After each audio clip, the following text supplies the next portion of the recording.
देखिए, मैं विनय कुमार सिंह प्राथमिक शिक्षक प्रशिक्षित स्नातक एसोसिएशन का प्रदेश अध्यक्ष हूँ। मिड डे मील की जो व्यवस्था है, चूँकि हम लखनऊ में बैठे हैं, लखनऊ के बारे में बताएं। लखनऊ में जो अक्षय पात्रा संस्था है, अक्षय पात्रा संस्था द्वारा प्रत्येक ब्लॉक में बच्चों को बढ़िया खाना दिया जाता है, गर्म खाना आता है। मैं भी एक विद्यालय का प्रधानाध्यापक हूँ, मैं खुद देखता हूँ कि बिल्कुल गर्म खाना आता है। और जो पहले प्रधानों के द्वारा दिया जाए तो उसमें हमको कुछ दिक्कत होती है। होता क्या है कि जो बाकी ज़िलों में अभी अक्षय पात्रा नहीं पहुँचा, एक आध दो जनपदों में और इसकी व्यवस्था चल रही है, हो सकता है 2-3 जनपदों में और पहुँचे, मगर पूरे प्रदेश को अक्षय पात्रा खाना देना इतना आसान नहीं, पूरे प्रदेश को सप्लाई कर सके। अब होता क्या है कि जो प्रधान हमारे हैं, प्रधान और विद्यालय के जो हेड मास्टर हैं, उनके द्वारा जो पैसा उनके खाते में आता है उससे भोजन बनवाते हैं।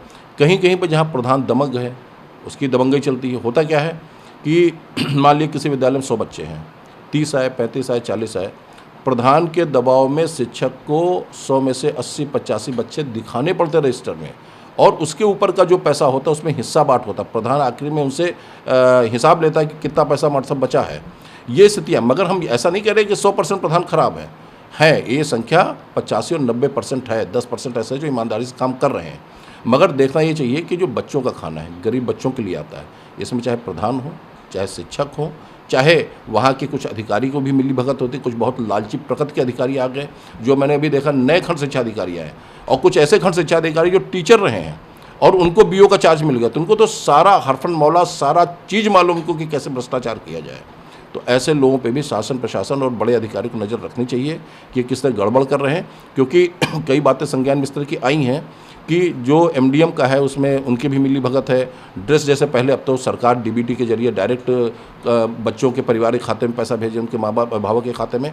पहले क्या होता, ड्रेस का भी होता था, अधिकारियों की मिली भगत से ड्रेस की सप्लाई होती थी, उनका पर ड्रेस उनका बना हुआ था, कितना पैसा हमको चाहिए। तो ये स्थितियाँ थीं। एक और जहाँ जीरो टॉलरेंस पे हमारी सरकार काम कर रही है कि कोई भी भ्रष्टाचार नहीं होगा, वहीं दूसरी ओर अभी भी अधिकारी बाज नहीं आते। अरे आप दूर को छोड़िए, आप लखनऊ राजधानी उत्तर प्रदेश की, आप अगर यहीं पे बड़ी गंभीरता से देख लीजिए, बहुत सारी सच्चाई, लोगों के अंदर डर नहीं है, इन अधिकारियों के अंदर डर नहीं, जो ब्लॉक स्तर के अधिकारी उनके अंदर भी डर नहीं है। इनके अंदर डर ये नहीं कि हमारी नई नई नौकरी में सस्पेंड हो जाऊँगा, पुराने तो घा घई हैं, नए नए लोगों के अंदर डर नहीं है। तो ये डर इन लोगों के अंदर होनी चाहिए कि हम भ्रष्टाचार करेंगे तो फंसेंगे।